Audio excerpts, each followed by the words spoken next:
గతంలో వ్యూహం సినిమా ప్రమోషన్లో భాగంగా ఆయన మాట్లాడినటువంటి మాటలు సెన్సేషన్ గా మారాయి. అయితే ఐటీ చట్టం కింద ఆయన పైన కేసు కూడా నమోదు చేశారు. తాజాగా ఆయన నెల 19న నోటీసులకు సంబంధించి విచారణకు హాజరు కావాల్సిందిగా ఆయనకు పోలీసులు నోటీసులు జారీ చేసేందుకు వచ్చారు. అయితే మొదటగా జూబ్లీ హిల్స్ లోని తన ఇంటికి వచ్చారు మద్దిపాడి పోలీస్ స్టేషన్లో తన పైన కేసు నమోదైంది. అయితే వర్మ జూబ్లీ హిల్స్ తన ఇంటి దగ్గర లేకపోవడంతో ఎక్కడ ఉన్నారనే విషయం పైన ఆరా తీస్తున్నారు పోలీసులు. 2 రోజుల క్రితం ప్రకాశం జిల్లా మద్దిపాడు పిఎస్ లో ఆర్జీవీ పైన కేసు నమోదైంది. వ్యూహం సినిమా ప్రమోషన్ లో భాగంగా ఆయన పైన కేసు నమోదు చేశారు. ఆ సందర్భంగా ఆయన ప్రమోషన్ యాక్టివిటీస్ లో మాట్లాడిన మాటలే ఐటీ చట్టం కింద ఆయన పైన కేసు నమోదు చేసే రకంగా దారితీశాయి. సీఎం చంద్రబాబు, లోకేష్, బ్రాహ్మణి వ్యక్తిత్వాన్ని కించపరిచేలా ఆయన మాట్లాడుకొచ్చారు. సోషల్ మీడియా పోస్ట్ చేశారంటూ టీడీపీ నేత రామలింగం ఫిర్యాదు చేశారు. ప్రస్తుతం కేసు నమోదు చేసి పోలీసులు దర్యాప్తు ప్రారంభించారు. ఇక రేపో మాపో అరెస్ట్ ఉండే అవకాశం కూడా కనబడుతోంది. ఆర్జీవీ ఇంటి వద్దకి ప్రకాశం జిల్లా మద్దిపాడి పోలీసులు కూడా చేరుకున్నారు. బ్రాహ్మణి, చంద్రబాబు, లోకేష్ల పైన మాట్లాడిన మాటలే సెన్సేషన్ గా మారాయి. ఆ మాటల ఆధారితంగా టీడీపీ నేత రామలింగం ఫిర్యాదుతో మద్దిపాడి పోలీసులు జూబ్లీ హిల్స్ చేరుకున్నారు. జూబ్లీ హిల్స్ నోటీసులు ఇచ్చేందుకు వచ్చిన నేపథ్యంలో ఆయన అక్కడ లేకపోవడంతో ఎక్కడ ఉన్నారో అని ఆరా తీస్తున్నారు పోలీసులు. మరింత సమాచారం ప్రతినిధి అనింద్ర అందిస్తారు. అనింద్ర, ప్రెసెంట్ ఆర్జీవీ ఎక్కడున్నారు? పోలీసులు డెఫినెట్ గా అతను అరెస్ట్ చేస్తారనే ఒక భయంతో ఆయన పారిపోయారా, లేదంటే ఆయన షూటింగ్ లేదా ఇతర కార్యక్రమాల్లో బిజీగా ఉన్నారా? ఎస్ మనోజ్, ప్రస్తుతం ఆర్జీవీ ఎక్కడున్నారు, ఆర్జీవీ అరెస్ట్ అయ్యారా అనేది అత్యంత ఉత్కంఠంగా మారింది. ఎందుకంటే ఎప్పుడు వివాదంలో ఉండే ఆర్జీవీకి పోలీసులు నోటీసులు ఇవ్వడానికి ఏపీ నుంచి హైదరాబాద్కి రావడం అనేది సంచలనంగా మారింది. అయితే ఆర్జీవీ పారిపోయారు, ఆర్జీవీ అరెస్ట్ అయ్యారు అన్న దాంట్లో నిజమైతే లేదు. సో ఆర్జీవీ ఇంటి దగ్గరే ఉన్నారు. తన నివాసంలోనే పోలీసులు తనకి నోటీసులు ఇచ్చినట్టుగా మనకి తెలుస్తోంది. ఈ నెల 19వ తారీఖు విచారణకు హాజరు కావాలని చెప్పేసి పోలీసులు నోటీసులు ఇవ్వడం అయితే జరిగింది. ఆర్జీవీ నోటీసులు తీసుకున్నారు. మరి విచారణకు హాజరు అవుతారా అవ్వరా అనేది కూడా ఉత్కంఠగా మారింది. సో ఇంతకు ముందు వ్యూహం సినిమా ఆయన తీసినప్పుడు ప్రమోషన్స్ లో భాగంగా చంద్రబాబు నాయుడు, పవన్ కళ్యాణ్, లోకేష్ వాళ్ళ కుటుంబ సభ్యుల పైన కూడా అనుచిత వ్యాఖ్యలు చేస్తూ అసభ్యకరంగా మాట్లాడారు. వాళ్ళ వ్యక్తిత్వాన్ని కించపరిచేలాగా ఆయన పోస్టులు చేశారంటూ కూడా ప్రకాశం జిల్లాలో టీడీపీ నేత రామలింగం అనే వ్యక్తి తనపై కేసు నమోదు చేశారు. సో ఈ కేసుని వాళ్ళు వేగవంతం చేయడానికే ప్రకాశం జిల్లా నుంచి పోలీసులు ఇక్కడికి వచ్చి నోటీసులు ఇవ్వడం జరిగింది. సో ఆయన ఆర్జీవీ అనే వ్యక్తి ఎటువంటి కాంట్రవర్సీ ఉన్నా అక్కడ కేర్ ఆఫ్ అడ్రస్ గా ఆయన నిలుస్తూ ఉంటారు. ఆయన అభిప్రాయం కూడా వ్యక్తం చేస్తూ ఉంటారు. ముఖ్యంగా ఫిలిం ఇండస్ట్రీ కానివ్వండి, ఏపీ పాలిటిక్స్ సంబంధించిన విషయాల్లో ఆర్జీవీ ఇప్పుడు తన పైన మద్దిపాడు పోలీస్ స్టేషన్ లో కేసు నమోదైంది. ఏకంగా నోటీసులు కూడా సర్వ్ చేశారు. రేపో మాపు అరెస్ట్ చేస్తారని ఒక ప్రచారం కూడా తెరదీసుకుంది. ముఖ్యంగా మద్దిపాడు పోలీసులు జూబ్లీ హిల్స్ వరకు వచ్చి నోటీసులు సర్వ్ చేశారు. ఇవన్నీ విషయాలపైన ఆర్జీవీ ఇంతవరకు ఎక్కడ కూడా రియాక్ట్ అయినట్టుగా సందర్భం లేదు. ఒకేలా కనుక ఆయన రియాక్ట్ అయితే ఎటువంటి రియాక్షన్స్ వచ్చే అవకాశం ఉంది? ఎస్, నోటీసులు ఇచ్చిన తర్వాత ఆర్జీవీ అసలు రియాక్ట్ అవుతారా, మీడియాతో ఏమైనా మాట్లాడే ఛాన్సెస్ ఉన్నాయా అని చెప్పేసి ఆర్జీవీ ఇంటి వద్దకు మీడియా మొత్తం కూడా వచ్చారు. బట్ ఆర్జీవీ అయితే ఎవరితోనూ మాట్లాడే ప్రయత్నం అయితే చేయలేదు. సో ఎవరు కాల్ చేసినా కానీ ఆయన రెస్పాండ్ అవ్వట్లేదు, ఎవరితోనూ మాట్లాడే ప్రయత్నం అయితే చేయట్లేదు. బట్ ఆయన రియాక్షన్ ఏంటి అనేది అంతా వెయిట్ చేస్తున్న సిచ్యువేషన్ లో సో ఆయన ట్విట్టర్ లో, ఎక్స్ లో ఒక పోస్ట్ రీసెంట్ గా ఇప్పుడే ఒక పోస్ట్ పెట్టారు. ఏఐతో ఆర్జీవీ శ్రీదేవి లాగా మారుతూ ఉన్న ఒక ఏఐ వీడియోని జస్ట్ ఇప్పుడే ఆయన పోస్ట్ చేయడం జరిగింది. దాని కింద ఆయన ఫ్యాన్స్ అండ్ ఇంకా కొంతమంది కామెంట్స్ కూడా చేస్తూ ఉన్నారు. సో మీకు నోటీసులు ఇచ్చారు, అరెస్ట్ చేశారు అనే దానిపైన దానికి రియాక్షనే ఇది అని చెప్పేసి అంతా కూడా అనుకుంటున్నారు.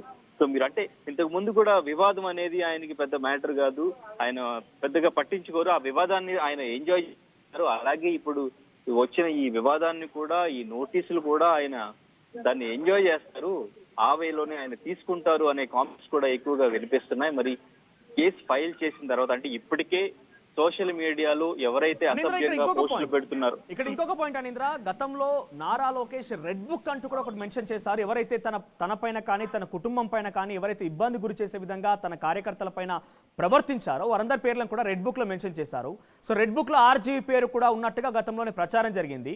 సో ఎప్పుడో జరిగినటువంటి వ్యూహం సినిమా ప్రమోషన్స్ కి ఇప్పుడు కేసు నమోదు కావడం, ఇప్పుడు ఆయన పైన చర్యలు తీసుకోవడం అనే విషయం చూస్తే గతంలో Nara Lokesh red book impact ఉందని చెప్పొచ్చా? ఒక రకంగా ఇది ఆర్జీవీ పైన కక్ష సాధింపని అనుకోవాలా? ఎస్, డెఫినెట్ గా అంతా కూడా ఇప్పుడు కూటమి ప్రభుత్వం కక్ష సాధింపు చర్యలుగానే. సో ఇప్పుడు వైసీపీ ప్రభుత్వంలో ఉన్నప్పుడు ఎలా అయితే చేసిందో ఇప్పుడు కూటమి ప్రభుత్వం కూడా అదే విధంగా అరెస్టులు చేస్తుంది అని చెప్పేసి వైసీపీ నుంచి కామెంట్స్ వినిపిస్తున్నాయి. ప్రతిపక్షం గొంతు కూడా మూయించడానికే ఇలా అరెస్టులు చేస్తున్నారు అంటూ వైసీపీ నేతలు కూడా బయటకు వచ్చి మాట్లాడడం జరిగింది. ఈవెన్ అప్పుడు మేము ప్రభుత్వంలో ఉన్నప్పుడు కూడా మా ఫ్యామిలీస్ పైన కూడా ఎన్నో పోస్టులు పెట్టారు, మేము కూడా కంప్లైంట్స్ చేస్తున్నాం. బట్ టీడీపీ సోషల్ మీడియా యాక్టివిస్టులు మాత్రం ఎందుకు అరెస్ట్ చేయట్లేదు? సోషల్ మీడియాలో నిజంగా అసభ్యమైన పోస్టులు పెడితే, లేడీస్ ని అసభ్యంగా మాట్లాడితే డెఫినెట్ గా అరెస్ట్ చేస్తామంటున్న కూటమి ప్రభుత్వం మరి మా ఫ్యామిలీస్ గురించి కూడా మాట్లాడారు కదా, వాళ్ళని ఎందుకు అరెస్ట్ చేయట్లేదు అనే క్వశ్చన్ కూడా రైజ్ అవుతుంది. సో ఎందుకంటే ఇప్పటికీ అంటే టార్గెట్ చేశారు.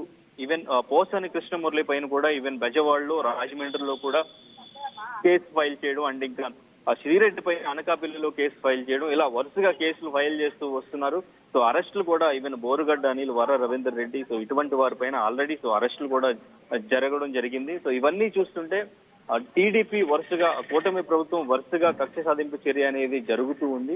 డెఫినెట్ గా వైసీపీ ప్రభుత్వంలో ఎవరు కూడా మాట్లాడడానికి లేకుండా, ప్రభుత్వాన్ని క్వశ్చన్ చేయడానికి లేకుండా చేస్తున్నారు అనే వాదన వాళ్ళ వైపు నుంచి వినిపిస్తుంటే, బట్ కూటమి ప్రభుత్వం నుంచి ఈవెన్ చంద్రబాబు నాయుడు గారు కానివ్వండి, పవన్ కళ్యాణ్ గారు కానివ్వండి, వీళ్ళంతా మాట్లాడుతుంది ఏంటంటే సోషల్ మీడియాలో ఎవరు కూడా ఎస్పెషల్లీ పర్సనల్ గా ఎవరు అటాక్ చేయడానికి లేదు. రాజకీయంగా క్వశ్చన్ చేయండి, ప్రభుత్వంలో ఉన్న లోపాల గురించి మాట్లాడండి. బట్ ఫ్యామిలీస్ విషయం, ఆడవాళ్ళ గురించి, ఇంట్లో లేడీస్ గురించి ఎక్కువగా పోస్టులు పెడుతున్నారు.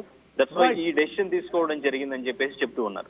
రైట్ అనింద్ర, ఇక్కడ ఆర్జీవీ కాంట్రవర్షియల్ డైరెక్టర్ గానే ఉంటూ రాజకీయాలతో పాటుగా సినిమా ఇండస్ట్రీలో కూడా చాలా ప్రముఖ డైరెక్టర్ గా కూడా ఉన్నారు.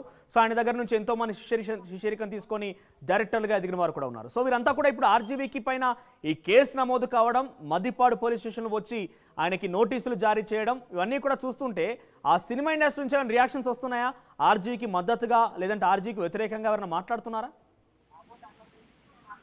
లేదు మనోజ్, అంటే ఇండస్ట్రీ నుంచి పొలిటికల్ గా ఎటువంటి ఇష్యూస్ వచ్చినా కానీ డెఫినెట్ గా ఎవరు మాట్లాడే ప్రయత్నం అయితే చేయరు. అండ్ ఇంకా ఆర్జీవీ విషయంలో ఎవరు కూడా అటు సపోర్టు చేయరు, అండ్ ఇంకా దాని గురించి మాట్లాడడానికి కూడా ఇష్టపడరు. వాళ్ళు కూడా వివాదంలోకి వస్తారు అనే ఆలోచనతో డెఫినెట్ గా ఎవరు కూడా ఆయన ఏం చేసినా కానీ దాని గురించి మాట్లాడడానికి, సపోర్ట్ చేయడానికి అయితే ఇండస్ట్రీ నుంచి అయితే ఎవరు కూడా ముందుకు వచ్చే ప్రసక్తి అయితే ఉండదు డెఫినెట్ గా. సో ఆయన మాత్రం సో ప్రస్తుతానికి ఎలా రియాక్ట్ అవుతారో అని అంతా వెయిట్ చేశారు. బట్ సోషల్ మీడియా ద్వారా ఆయన రియాక్షన్ చూసాం. అది ఏఐ వీడియో ఒకటి పోస్ట్ చేశారు, అదే ఆయన రియాక్షన్ అనుకోవచ్చు. నెక్స్ట్ ఇంకా తను ఏమైనా ముందుకు వచ్చి ఏమైనా మీడియా ముందుకి ఏమైనా క్లారిటీ ఇచ్చే ప్రయత్నం చేస్తారా, విచారణకు హాజరవుతారా లేదా అనేది మాత్రం ఉత్కంఠగా మారింది ఇక్కడ. అదే చెప్పుకోవచ్చు మనోజ్. రైట్ అనింద్ర, సో మొత్తం మీద ఆర్జీవీ అరెస్ట్ అనే ఒక వార్త పెద్ద ఎత్తున ప్రచారం జరుగుతోంది. అయితే రేపు మా అరెస్ట్ కూడా ఖాయమన్నట్టుగానే తెలుస్తోంది. ఎందుకంటే ఆర్జీవీ గతంలో వ్యూహం సినిమా పేరిట ఒక సినిమా కూడా తీశారు. ఆ సినిమా ప్రమోషన్లో భాగంగా చంద్రబాబు, లోకేష్, బ్రాహ్మణుల పైన కొంత కించపరిచే విధంగా మాట్లాడిన ఒక ఉద్దేశంతో ఐటీ యాక్ట్ కింద పోలీసులు కేసు నమోదు చేశారు. దానిపైన ఫిర్యాదు చేసింది ప్రకాశం జిల్లాకు సంబంధించిన టీడీపీ నేత రామలింగంగా తెలుస్తోంది. ఆయన ఫిర్యాదు మేరకే పోలీసులు కేసు నమోదు చేశారు. ఈరోజు తాజాగా జూబ్లీ హిల్స్ ఆర్జీవీ నివాసంలో తనకి నోటీసులు కూడా సర్వ్ చేశారు. మొదట ఆయన కనిపించకపోయేసరికి ఎక్కడ ఉన్నారని ఆరో తీసినటువంటి ఆ పోలీసులకి ఆర్జీవీ కంటపడి ఏకంగా నోటీసులు తీసుకున్నారు. నోటీసులు తీసుకున్న తర్వాత ఆర్జీవీ కొంత రియాక్షన్ కూడా ఇచ్చారు. మరి ఆయన ఇంతకీ విచారణకు హాజరవుతారా లేదా, ఒకవేళ విచారణ కనుక హాజరు కాకపోతే పోలీసు ఎటువంటి విధంగా ఆయనపై చర్యలు తీసుకునే అవకాశం ఉంది. ముఖ్యంగా నారా లోకేష్ ఒక రెడ్ బుక్ కూడా మెయింటైన్ చేశారు గత ప్రభుత్వంలో. ఆయన ప్రతిపక్షంలో ఉన్నప్పుడు అటు పార్టీ పరంగా కార్యకర్తలు ఇబ్బంది పెట్టిన అంశాల్లో కావచ్చు, కుటుంబం పైన కొంతమంది ప్రభుత్వం ఉన్నటువంటి వైసీపీ నేతలు టార్గెట్ చేసిన నేపథ్యంలో, కొంతమంది ఆర్జీ లాంటి వ్యక్తులు టార్గెట్ చేసిన నేపథ్యంలో వీరందరి పేర్లను కూడా నేను రెడ్ బుక్లో రాసుకున్నాను. రెడ్ బుక్ నేను ప్రభుత్వంలోకి వచ్చినాక అందరి సంగతి చూస్తా అన్నట్టుగానే ఆయన అందులో భాగంగానే ఆర్జీవీ పైన కక్ష తీర్చుకుంటున్నారా అనే ఒక ప్రచారం కూడా మొదలైంది. ఇంతకీ అనుమానాలన్నిటి కూడా కొంత ఫుల్ స్టాప్ పడేది. ఆర్జీవీ పైన ఎటువంటి చర్యలు ఉంటాయి, ఆర్జీవీని ఎటువంటి విధంగా విచారిస్తారన్న తర్వాత కొంత కొలికి వచ్చే అవకాశం ఉంది. ప్రస్తుతానికైతే అటు సినిమా ఇండస్ట్రీ పరంగా కానీ పొలిటికల్గా ఎవరు కూడా రియాక్ట్ కాలేదు. ఆర్జీవీకి మద్దతుగా కానీ వ్యతిరేకంగా ఎవరు కూడా రాలేదు. సో త్వరలో ఆర్జీవీ 19వ తేదీన విచారణకు హాజరవుతారా లేదని మాత్రం చూడాల్సిన అవసరం అయితే ఉంది.